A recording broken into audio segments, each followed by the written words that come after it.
अस्सलाम वालेकुम नाज़रीन, मैं हूं अरसलान खोखर। आप देख रहे हैं प्ले फील्ड। क्रिकेट की दुनिया में बहुत कुछ शुरू हो चुका है। आखिर कोविड-19 के बादल छटे और फिर क्रिकेट शुरू हुई। ऑस्ट्रेलिया इंग्लैंड की सीरीज चल रही है। पहला T20 ऑस्ट्रेलिया हार गया, इंग्लैंड के नाम रहा। इंग्लैंड की जीत का सिलसिला जारी है। इंग्लैंड ने पाकिस्तान को इंग्लैंड की सरजमीन पर ना तो टेस्ट जीतने दिया और ना ही वो गेम जीतने दी जिसके लिए पाकिस्तानी टीम मशहूर है, यानी T20 टीम। पाकिस्तान का नंबर 1 बैट्समैन भी वहां था। वहां पर बड़ी फुल फ्लैश टीम थी। हफीज ने दोनों इनिंग्स में बड़ी शानदार परफॉर्मेंस दी, पहले T20 में, दूसरे T20 में। टेस्ट क्रिकेट में शान मसूद की कुछ परफॉर्मेंस अच्छी रही, सिर्फ एक इनिंग्स की हद तक। उसके बाद रिजवान छाए रहे और रिजवान कमेंट्री बॉक्स में बहुत ज़्यादा बातों में आते रहे। रिजवान को T20 पहला खिलाया गया और दूसरा T20 टेस्ट किया गया सरफराज को, जिसके बाद सरफराज का वो मोइन अली का कैच, मोइन अली का स्टंप छोड़ देना, वो एक बड़े गले की हड्डी बना और सरफराज बहुत परेशान हुए। अब बहुत ज़्यादा बातों की जद में थे तो उन्होंने कोई शेर पोस्ट कर दिया जो बेवजन सा था। उस पर फिर काफ़ी तनकीद और ट्रोलिंग हुई, जिस पर अजहर अली और वहाब रियाज ने उन्हें दिलासे दिए। पाकिस्तान क्रिकेट का डोमेस्टिक सीज़न शुरू हो चुका है, उसका ऐलान कर दिया गया है। अगले मंथ से सीज़न शुरू होने जा रहा है डोमेस्टिक का। चलें, ये एक अच्छी खबर है, लेकिन डिपार्टमेंटल क्रिकेट अब तक जूं की तू है, उस पर अब तक मुश्किलात के साए मंडला रहे हैं। और जो क्रिकेटर्स डिपार्टमेंटल क्रिकेट खेला करते थे वो बेरोज़गारी की ज़िंदगी गुजार कर क्या कर रहे हैं। PSL के मैचेस का भी ऐलान कर दिया। बहुत सारी चीज़ें हैं जिस पर आज बात करेंगे। शहरियार खान साहब ने हमें स्टूडियोज़ में ज्वाइन किया। सीनियर स्पोर्ट्स जर्नलिस्ट हैं, बहुत गहरी नज़र रखते हैं स्पोर्ट्स के मामलात पर और बहुत अंदरूनी तौर पर स्पोर्ट्स फेडरेशन और क्रिकेट बोर्ड को जानते हैं। आज इनसे भी इस पर बात करेंगे। हसन रजा साहब हमारे साथ मौजूद हैं। हसन भाई टेस्ट क्रिकेटर हैं, सीनियर क्रिकेटर हैं। क्रिकेट टेस्ट क्रिकेटर होना ही एक बहुत बड़ा एजाज़ है। उसके साथ साथ कोचिंग कर रहे हैं आजकल। मैं ज़रा कोचिंग फ्लॉज और मिसबा के हवाले से कुछ हसन भाई से भी बात करूंगा कि क्या मामलात हैं, क्या बहुत ज़्यादा प्रेशर है मिसबाउल हक पर कोचिंग और साथ साथ सिलेक्शन का, या फिर लड़कों ने वो तमाम तर कोचिंग, जो इतना बड़ा कोचिंग स्टाफ हमारा है, उस पर कोई नजर सानी नहीं की, उनकी कोई बात ही नहीं सुनी। बहुत सारी चीज़ें इस पर बात करते हैं। शहरियार भाई, हसन भाई बहुत शुक्रिया। शहरियार भाई, क्या सिचुएशन रही? पहले तो ज़रा टेस्ट क्रिकेट से शुरू करें ना। क्या किया हमने? हमारे पास अच्छा मौका था पहला मैच जीतने का, वो भी गवा दिया, फिर वहाँ सर पकड़ के भी बैठे रहे। हमने बहुत मेहनत के साथ जीता हुआ मैच हारा। यानी हमारी मेहनत जो थी वो जीत के लिए नहीं थी और एफर्ट नहीं लगा कि जैसे हमें खेलना चाहिए था। अब हमने जो टारगेट सेट किए थे कि अगर ये 250 से ऊपर रन चले गए, हमारी लीड हो गई तो हम जीत जाएंगे वहाँ पे। उसके बाद कुछ समझ नहीं आती कि एक होता है जो कोचिंग तो ग्राउंड से बाहर है, आपकी फील्ड के अंदर कप्तान है वहाँ पर, ठीक है। और हमारा ये अलमिया रहा है कि जो बदकिस्मती है हमारी कि जो टीम में जगह नहीं बना पा रहा होता उसको अचानक घर से बुला के कप्तान बना देते। ऐसा ही है। मिसबाउल हक को इसी तरह लाए, मिसबा का चले छक्का लगा, टेस्ट में हमारी रैंकिंग अच्छी हो गई, अच्छा उनका परफॉर्मेंस। लेकिन मैं मिसबा का भी मुझे याद है, मैं एशिया कप में ढाका गया हुआ था, वहाँ पे हमारा एक इंडिया के साथ मैच था। वो हम एशिया कप जीत गए थे लेकिन वो मैच हम इंडिया के साथ हारे। वहाँ पर इंडिया ने 8 बॉलर अपने आजमाए, सचिन तेंदुलकर को भी बॉलिंग करवाई उन्होंने वहाँ पे। मैंने जब पोस्ट मैच प्रेस कॉन्फ्रेंस में मैंने मिसबा से सवाल किया, मैंने कहा मिसबा आपके पास चले ठीक थी ये बाकी बॉलर्स थे, लेकिन आज अगर इंडिया ने 8 बॉलर्स जो हैं वो इस्तेमाल किए हैं, आपके पास तो एक रेगुलर बॉलर था हमाद आजम, आपने उसको ट्राई नहीं किया, बड़ा अच्छा ऑलराउंडर है। वो उन्होंने जो जवाब दिया वो सुन के आपको अंदाज़ा हो जाएगा कि उनकी मतलब क्या कप्तान किस किस्म का होता है। उन्होंने कहा जी इतना क्रूशल मैच था, इसमें मैं रिस्क नहीं ले सकता था। अब जो कप्तान जो है वो क्रूशल मैच में रिस्क ना ले सके, उसको फिर मेरा ख्याल है सब्जी की रेडी लगानी चाहिए, क्रिकेट नहीं खेलनी चाहिए। यार भी बहुत सख्त हो जाते हैं कभी कभी। मुझे लगता है आप जाहिर है आपने क्रिकेट कवर की है, बड़ी जड़ से क्रिकेट को जानते हैं, लेकिन मार्जिन मेरा ख्याल है कप्तानी से ज़्यादा हमें इस चीज़ पर भी फोकस कर लेना चाहिए था। हमारी तैयारी क्या थी? तैयारी के लिए इतना बड़ा कोचिंग स्टाफ था। मैं ज़रा हसन भाई से भी इस पर बात करूँ। हसन भाई, टेस्ट क्रिकेट से शुरू की है हमने बात, क्या कहते हैं सर, कैसा रहा? मतलब आपके सामने ही है, शान मसूद एक इनिंग में चला है, वो तो अल्लाह अल्लाह करके अच्छा चला, उसमें भी चांसेस थे, लेकिन बहरहाल उसने सेंचुरी प्लस स्कोर किया है। कैसे देख रहे हैं सर, क्या है बैटिंग के मसाइल, क्या है हमारे टेस्ट के लिए? T20 तो हम खेल लेते हैं, 20 ओवर का अच्छा खेल लेते हैं। आपने इनवाइट किया मुझे अपने प्रोग्राम में, और जब से कोविड-19 भी आया, वेस्ट इंडीज पहले टीम आई जो खेलने के लिए इंग्लैंड में, और होम सीरीज खेली वो वहाँ पर। इंग्लैंड जो थी उनकी होम सीरीज थी अगेंस्ट वेस्ट इंडीज के। फिर पाकिस्तान को दावत दी, पाकिस्तान PCB इन्हें बहुत ही थैंक्सफुल किया इंग्लिश क्रिकेट बोर्ड का कि हमें दावत दी आपने इस कंडीशंस में, क्योंकि पूरी दुनिया में जो है वो एक क्राइसिस आया हुआ था। क्रिकेट स्पोर्ट्स जितने भी इवेंट्स थे, वो चाहे वो टेनिस हो, चाहे हॉकी हो, क्रिकेट हो, सब वो पोस्टपोन्ड हुए थे। मगर उसके बावजूद इंग्लैंड की टीम जो है वो खेलती रही मुसलसल, और खेलते खेलते पाकिस्तान सीरीज जब टेस्ट मैच शुरू हुई, उसमें मुसलसल शान मसूद ने जो है थ्रू आउट टेस्ट मैच को बचाया, क्योंकि मिसबाह उल हक जैसे कैप्टन और कोच वो खुद भी प्लेइंग करते रहे, खुद भी खेलते रहे। हमेशा इंग्लैंड सीरीज शुरू से मैं बताता हूँ, ऑस्ट्रेलिया सीरीज हो या कोई भी सीरीज हो, उसके लिए आपको बहुत ही प्रिपरेशन के साथ जाना पड़ता है। और 29 प्लेयर्स मेरे ख्याल में स्क्वाड का हिस्सा बने हुए थे, जिनके पॉजिटिव जो है वो कोविड-19 की वजह से टेस्ट भी हुए, किसी के नेगेटिव भी आए, मगर आमद ऑफ प्लेयर की आनी जानी लगी रहती थी, क्योंकि दो फॉर्मेट में टीम जो है वो सिलेक्ट हुई थी। एक तो टेस्ट मैचेस के लिए हुई थी 3 टेस्ट, और 3 T20 मैचेस थे इंग्लैंड में, उसकी वजह से हुई थी। जो प्रेशर है डेफिनेटली वो मिसबाह पे जा रहा था थ्रू आउट, और जा रहा है अभी भी, क्योंकि वो चीफ सिलेक्टर भी हैं, कोच भी हैं, और उनके अंडर में मैं देख रहा हूँ कि सकलैन मुश्ताक जैसे वर्ल्ड क्लास प्लेयर हैं, वकार यूनुस जैसे लेजेंड हैं, वो बैठे हुए हैं, और यूनुस खान स्पेशली वो उनके पार्टनर भी रहे हैं, एज ए क्रिकेट में भी मेंटोर रहे हैं, साथ दोनों खेलते हैं पाकिस्तान की क्रिकेट बैटिंग लाइन में। मगर अब वो जो है प्लेयरों को खिला रहे हैं, जूनियर सीनियर्स को, तो बड़ा क्रिटिकल टाइम रहा ये।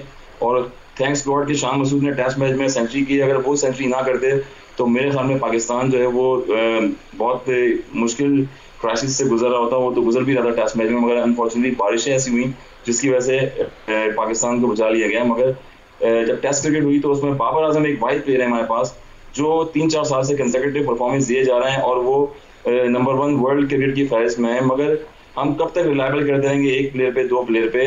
देखें, जब आप यूनुस खान और मिसबाह उल हक टेस्ट क्रिकेट में पाकिस्तान टीम को वापस लेके आए, तो उस दौरान सरफराज नीचे से आगे बैटिंग करते थे, उसके बाद असद शफीक इनफॉर्म बैट्समैन थे, वो परफॉर्म करते थे। जब जाके पाकिस्तान की हिस्ट्री में मेरे ख्याल में 10-12 साल बाद यार असल में असद शफीक को क्या हुआ है? आप दोनों हजरात से मेरा सवाल है, पहले आप बताएं फिर मैं शहरियार में। असद शफीक को क्या हुआ है?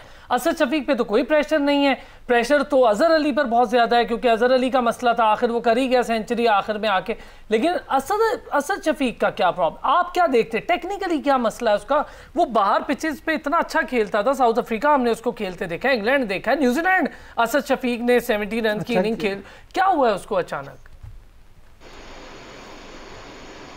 हसन भाई मेरे से पूछ रहे हैं? अच्छा जी, 72 टेस्ट मैच खेले, 2011 से उनका डेब्यू हुआ, और वाइस प्लेयर मैंने पहले ही बताया कि जो डिपार्टमेंट क्रिकेट रीजन क्रिकेट में 1000 रन करके वाइस प्लेयर हैं जो सिलेक्ट हुए, ना वो PSL के थ्रू सिलेक्ट हुए, ना वो कोई पाकिस्तान A टीम के थ्रू सिलेक्ट हुए।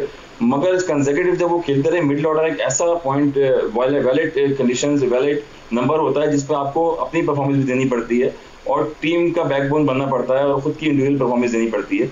मगर मेरे ख्याल में 2011 से जब वो 72 टेस्ट मैच वो ऑलमोस्ट खेल चुके हैं, और मेरे ख्याल में इतने और भी प्लेयर्स बहुत सारे पाकिस्तान की हिस्ट्री में गुजरे हैं। अगर इतने प्लेयरों को इतना चांसेस देने चाहिए थे, तो मेरे ख्याल में वो कंसेक्यूटिव जो है एटलीस्ट 100 रन करते रहे या 70 रन करें क्रूशियल टाइम पे, जहां पाकिस्तान टीम जो है वो एक अच्छा टारगेट 300 रन का टेस्ट क्रिकेट में कर सकते हैं। मैं यही आपसे असद भाई एक ब्रेक पर जाना है, मैं शहरियार भाई से वापस आके यही सवाल करूंगा कि मसाइल कहाँ पर आ रहे हैं? अगर मिसबाह पर हम सारी बात डाल देते हैं, तो बॉलिंग में देखें आप, मोहम्मद आमिर की फिटनेस पर सवाल उठ गए थे जब T20 में वो स्लो बॉल करते, किस पर वसीम अकरम के साथ साथ दीगर कमेंटेटर्स बात करते। वसीम अकरम से बड़ा बॉलर कौन होगा जो बॉलिंग समझता होगा, और वकार यूनुस से बड़ा बॉलर कौन होगा जो बॉलिंग समझता होगा? उनको नहीं पता चल रहा कि आमिर की फिटनेस का प्रॉब्लम है, फिर भी आमिर को खिला दिया। आमिर स्लो बॉल्स पर क्या उनके साथ हुआ वो सबने देखा। 195 करके अगर T20 का मैच हम हार जाते हैं तो बहुत बड़ा सवालिया निशान है हमारी बॉलिंग पर। ब्रेक लेते, वापस आते हैं, इस पर बात करते हैं।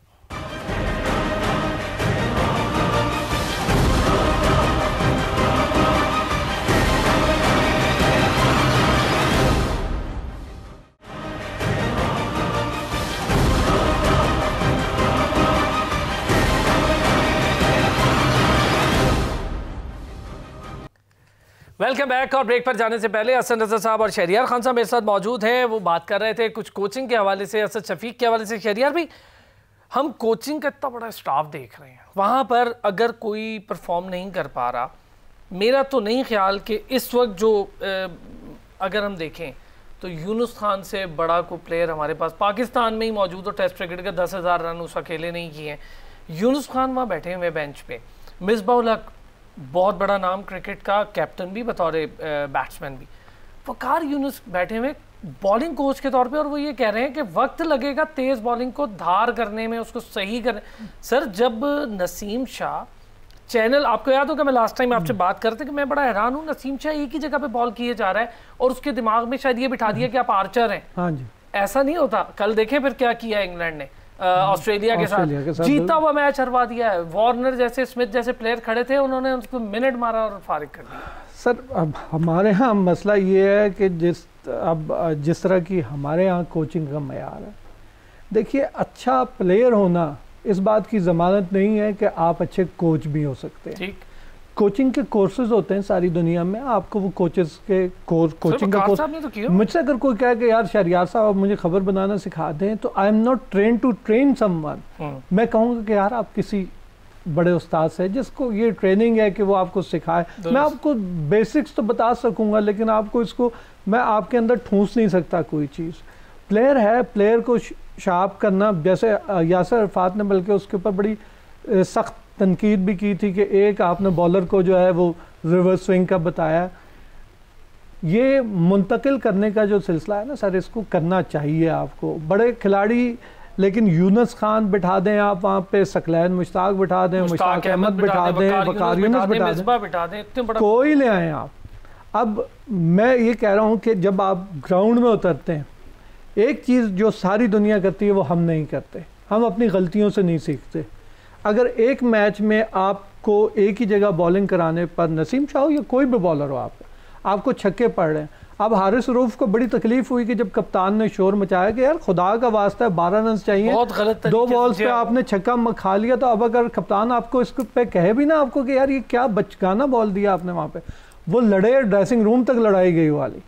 बड़ी अफसोसनाक सूरत हाल है कि जो प्लेयर हैं वो बड़े हो रहे हैं। ये पावर जो है ना प्लेयर की, ये ख़त्म करनी होगी। जब प्लेयर को ये डर होगा कि मेरे पीछे एक लंबी लाइन खड़ी हुई है, मेरी जगह लेने के लिए लोग तैयार बैठे हुए हैं, लेकिन वो लोग कहाँ से आ रहे थे? वो इदारों से आ रहे थे, वो डिपार्टमेंट से आ रहे थे, वो क्लब से आ रहे थे। अब आपने उन डिपार्टमेंट्स को और उन क्लब्स को ख़त्म करने का जैसे बेड़ा उठा लिया है। ये जो अब जो लोग पाकिस्तान में रहते ही नहीं, एहसान मानी नहीं रहते पाकिस्तान में, हमारे वो जो CEO साहब हैं, पता नहीं वसीम खान साहब 32 लाख रुपए तनख्वाह लेते हैं, वो पाकिस्तानी नहीं है। आज उनकी आप नौकरी ख़त्म करें, उठ के वो वापस चले जाएंगे। बर्मिंघम में पले बड़े सारी ज़िंदगी, और उनको यहाँ पे पता ही नहीं कि पाकिस्तान में प्लेयर कहाँ से निकलते थे। इकबाल कासिम, आपने शुरू में उनका जिक्र किया, इकबाल कासिम जैसे खिलाड़ी, क्या मतलब आपको ये एसोसिएशनों ने तोहफतन दिए थे आपको? कहाँ से आए थे ये खिलाड़ी? ये डोमेस्टिक आपने जो स्ट्रक्चर तबाह कर रहे हैं आप। और इमरान खान साहब को भी ये था, उनके इस्तीफे की बड़ी वजह भी यही है डिपार्टमेंटल। वो बहुत दिन से बोल रहे थे ये बात कि डिपार्टमेंट को रिवाइव करें, डिपार्टमेंटल क्रिकेट रिवाइव करें, क्रिकेटर। सर देखिए PIA, हबीब बैंक, मैं नाम ले रहा हूँ इसलिए ताकि याद रहे लोगों को। सही है, बिल्कुल। कस्टम्स, ये वो बैंक्स हो गए, ये सारे नेशनल बैंक जिसमें इकबाल कासिम खुद काम करते रहे। सारी जिंदगी इन्होंने बड़े प्लेयर्स आपको दिए, और आज अगर आप वो दरवाज़ा ही बंद कर रहे हैं नौकरियों के, आप 25,000 रुपए के ऊपर आप एक कह रहे हैं डोमेस्टिक में बंदे को देंगे, 25,000 से वो क्या करेगा सर? और सर लड़के कम हो गए हैं, वो क्या करेंगे? 291 आपके टोटल पूल में लड़के हैं, और उसमें से 192 प्लेइंग वाले। देखिए आप उसमें रह क्या जाता है उसके, ये आपकी टोटल स्ट्रेंथ है पूरे पाकिस्तान में। मैं क्लबिंग पर भी बात करता हूँ शहरियार भाई, चले अब इस पर आ ही गए हैं तो हम इंटरनेशनल से जरा क्लबिंग, और आपसे मैं इस पे बात करता हूँ पहले हसन भाई से। हसन भाई, डोमेस्टिक क्रिकेट का स्ट्रक्चर तब्दीली हुई, आपसे इस पे पहले भी बात हुई। इकबाल कासिम साहब ने क्रिकेट कमेटी से इस्तीफा दिया। अच्छा, क्रिकेट कमेटी में मोहसिन हसन खान भी रहे, वसीम अकरम भी रहे, इकबाल कासिम उसके चेयरमैन रहे। सर क्या कर लिया क्रिकेट कमेटी ने, पहले मुझे ये बता दें, क्योंकि वहाँ पर जहाँ PCB है, वहाँ पर जहाँ तक हमें दिख रहा है, वहाँ पर मेरा ख्याल है एक ही बंदे की चल रही है, वो अपने तरीके से चला रहा है, तो फिर ये कमेटियाँ बनाने की ज़रूरत क्या है? देखिए टोटली हमारा खराब है पाकिस्तान में, और हम कंपेयर करते हैं ऑस्ट्रेलिया से, कंपेयर करते हैं फिर रणजी ट्रॉफी इंडिया से। रणजी ट्रॉफी का जो भी प्लेयर होता है क्लब लेवल का होता है, मगर जो वो फर्स्ट क्लास ग्रेड 1 में आता है तो डबल सेंचुरी मार के जाता है हमेशा। जब भी देखें आप, इंडिया में जब विनिंग टीम थी वो जाके खेली इंडिया में कादम ट्रॉफी की, तो उन्होंने अनबीटन हमें बड़ी पिटाई लगाई। लाहौर लायंस जब टीम गई थी खेलने के लिए तो बहुत आउट क्लास प्लेयर थे, वही प्लेयर रॉबिन थापा और जैसे प्लेयर थे, RP सिंह, वो पाकिस्तान, वो इंडिया के लिए इतना लंबा अरसा खेले। हमारे यहाँ पाकिस्तान में बस अलमिया ऐसा ही है कि ग्रास रूट लेवल पे कोई देखता नहीं है। और पिछले 30 साल मुझे खुद हो गए हैं, जब मैं 30 साल से कंजर्वेटिव सारी क्रिकेट खेलता हुआ हूँ पाकिस्तान में। मुझे याद है बॉब वुलमर जो है वो आए हुए थे, उन्होंने स्ट्रेटजी बनाई हुई थी, पाकिस्तान ए टूर्स के बहुत टूर्नामेंट्स करवाए, बहुत मैचेस करवाए, तो उनका स्ट्रक्चर बड़ा अच्छा था। उनके नाम पे एनसी अकेडमी बनाई गई है। पाकिस्तान ए टीम के टूर्स 3-4 करवाते थे साल में, और उसी से प्रोडक्ट जो प्लेयर हैं वो निकले हैं, जिसमें मोहम्मद आसिफ जैसे बड़े बॉलर थे वो निकले, उसके बाद सलमान बट थे, उसके बाद अशर ज़ियादी जो है वो काउंटी खेल रहे हैं वहाँ पर, वो टीम का हिस्सा थे, बाजिद खान थे वो खेले वेस्ट इंडीज में एक टेस्ट। तो अभी ऐसा लग रहा है कि कोई क्रिकेट का स्ट्रक्चर नजर नहीं आता। और स्पेशली हबीब बैंक की अगर आपने शरिया बैंक में बात करी कि 14 साल में हबीब बैंक में मैंने एज ए कॉन्ट्रैक्ट पे कैप्टनसी करी, जिसमें शायद इतने बड़े नहीं था। मैं एक छोटा सा ब्रेक लेना है, मैं ब्रेक से वापस आऊं तो आप अपनी बात को कंटिन्यू कीजिएगा। एक ब्रेक पे जाते हैं, ब्रेक से वापस आते हैं तो हसन भाई अपनी बात कंटिन्यू करते हैं, फिर जरा क्लब क्रिकेट पे शहरियार भाई से थोड़ी सी बात होगी।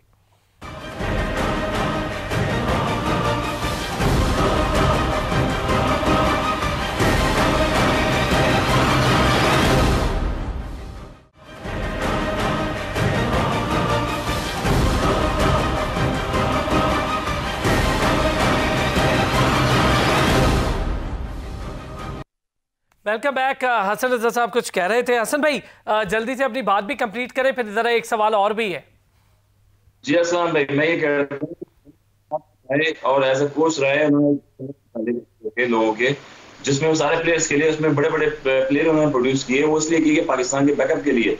और जब भी आपको याद होगा गोरा कोई भी आता है कंट्री से तो वो पॉजिटिव चीजें सोचता है, वो कभी भी डिफरेंस सीनियर जूनियर में नहीं रखता, जो कि हमारे यहाँ पाकिस्तान में अलमिया है कि हम सीनियर जूनियर का बहुत बड़ा डिफरेंस रखते हैं और उसको फेयर चीजों पे जो है हम सिलेक्शन पे नहीं रखते।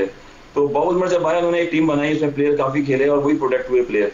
तो हमें ग्रास रूट लेवल नजर नहीं आता है। आज वसीम खान जो है वो आए हुए इंग्लैंड से खेलते हुए, यहाँ पर स्ट्रक्चर नहीं पता क्रिकेट का किस तरह से रन कर रहा है, डिपार्टमेंट जैसे बन हुआ आपने बताया, और दुनिया को पता है कि वो फजल समान प्लेयर जिन्होंने 80 से ज्यादा फर्स्ट क्लास मैच खेले हुए, कराची रीजन से खेलते रहे, हबीब बैंक का हिस्सा रहे, वो सुना है कि ऊपर चला रहे हैं। वकास अहमद जो है वो 50-60 फर्स्ट क्लास मैच खेले हुए हैं, वो ऊपर चला रहे हैं।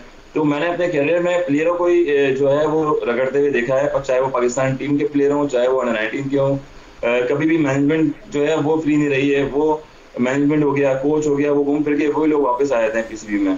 तो प्लेयर को जो है वो एक रिवाल्वर नहीं मिलता, उनको एक फ्यूचर स्ट्रक्चर नहीं मिलता, जिसकी वजह से आज मैं अकेडमी में भी हूँ और पेरेंट्स जो है वो कोशिश करते हैं कि हमारा बच्चा जो है कहीं काम काजी कर ले या फिर पढ़ाई कर ले, क्रिकेट में अपना जाए।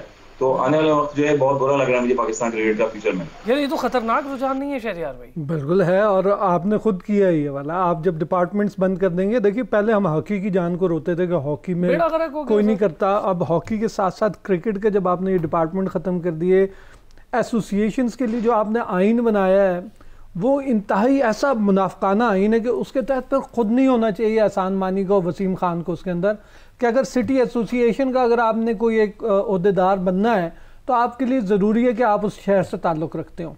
आप पाकिस्तान से ताल्लुक़ नहीं रखते, आप दोनों जो है पाकिस्तान क्रिकेट बोर्ड के करता रहते हैं। इस वक्त आपने तबाही लगा दी है इस गेम की, आपने वो हालत की इस वक्त तनख्वाहें, आपने छोटे छोटे क्यूरेटर्स जो थे, ग्राउंड मैन थे, वो आपने स्टाफ नीचे से ख़त्म कर दिया, उनकी तनख्वाहें रोक दी आपने चंद लाख बचाने के लिए। और आपने ऊपर जितने कोचिंग वालों को और ये ऊपर से वो जो जुमा बाजार लगा है आपने देखा, वो जाकिर खान साहब, पता नहीं उनके पास गीदड़ सिंह ही, शायद वो इमरान खान साहब के कजन है, इस वजह से उनको कोई भी नहीं हटा सकता। हारून साहब भी, हारून रशीद साहब बार-बार आ जाते हैं, मुदस्सिर नजर जाते हैं फिर आ जाते हैं, और मुदस्सिर नजर साहब ने तो बड़ी तनकीद भी की है कि इतने ज्यादा कोचेस रखनी है। लेकिन एक बात है, फायदा है, अगर आप तनकीद करेंगे मियां दाद की तरह, अगर आप तनकीद करते हैं तो फिर वो जो फैसल इकबाल जिसने ना सारी ज़िंदगी क्रिकेट में उसकी क्या परफॉर्मेंस है कि आप उसको उठा के, वो खुद एक औसत दर्जे का खिलाड़ी था पाकिस्तान का, और सिर्फ मामू की बुनियाद पे वो खेलता रहा अपने मामू के चक्कर में। आज आपने उसको कोच बना के लगा दिया, उसको कोई कोचिंग का पता है कि कोचिंग कैसे होती है, जो खुद ना खेलना जानता हो। अच्छा जी शहरियार भाई, आप दोनों हजरात से एक लास्ट में मुझे कमेंट ये चाहिए, बताएं सरफराज को गैर ज़रूरी प्रेशर नहीं दिया जा रहा? आपको नहीं लगता कि उसको प्रेशराइज कर रहे हैं, मीडिया भी कर रहा है बेचारे को, और फिर जो इधर उधर का माहौल बन रहा है, हालांकि वो एक अच्छा प्लेयर है, बस उस पर थोड़ा बैड पैच आया हुआ है। मैं बिल्कुल यही समझता हूँ, सरफराज की क्रिकेट ख़त्म नहीं हुई, बल्कि आप ये देखिए कि फ़र्क पड़ा कि जहाँ T20 में जहाँ मशवरा देना था उन्होंने मशवरा दिया, वहाँ पर बॉलर को भी समझाया कि कहाँ बॉल करें, कैसे करें। एक सीनियर का होना बहुत जरूरी है। हसन भाई मैं चाहूंगा आपका भी इस पे कमेंट। हसन भाई डाल दिया सबसे बड़ा फॉर्मेट पाकिस्तान क्रिकेट में जो है, मैं 14 साल में खेला हूँ, तो लाइकिंग डिसलाइकिंग जो है बहुत इंपॉर्टेंट रोल अदा करती है। चाहे आप जितने भी कान रगड़ लें या नाक रगड़ लें, मगर जब तक लाइकिंग डिसलाइकिंग आपकी नहीं होगी तो आप लंबा फ्यूचर अपना पाकिस्तान क्रिकेट में नहीं देख सकते कभी भी। क्योंकि सरफराज वो फॉर्मेट के प्लेयर थे और उनका जो है कॉन्फिडेंस लेवल खराब किया गया है क्योंकि वो लाइकिंग में नहीं है मिसबाह के। इसकी वजह से रिजवान को मुसलसल चांसेस दिए जा रहे हैं और शायद वही फ्यूचर का कैप्टन होगा। हो हसन भाई, बड़ा कमेंट है। शरियार भाई बहुत शुक्रिया, हसन रजा हमारे साथ मौजूद रहे, टेस्ट क्रिकेटर, आपका बहुत बहुत शुक्रिया, बड़ा कमेंट कर गया हसन भाई। और ये तरीकाकार मैं पहले से देखता हुआ आ रहा हूँ, जब कामरान अकमल थे तो सरफराज परफॉर्मेंस पे है, रिजवान नो डाउट बहुत अच्छा विकेट कीपर है, बहुत शानदार परफॉर्मर है। सरफराज को थोड़ा सा परफॉर्मेंस पे अपनी फोकस करना होगा बनिस्बत इससे कि वो पुराने कैप्टन रहे हैं, उन्हें इससे बाहर आ जाना चाहिए कि कैप्टनसी आते जाने वाली चीज़ है, प्लेयर का होना बहुत ज़रूरी है। वसीम अकरम के साथ ये हुआ है कि वह कैप्टन होने के बाद वकार यूनुस के अंडर खेले हैं वसीम अकरम, और वकार यूनुस के साथ भी ये होता रहा, कोई ऐसी बात नहीं है। बहुत शुक्रिया नाज़रीन, अगले हफ्ते फिर होगी आपसे मुलाकात, अपना ख्याल रखिएगा।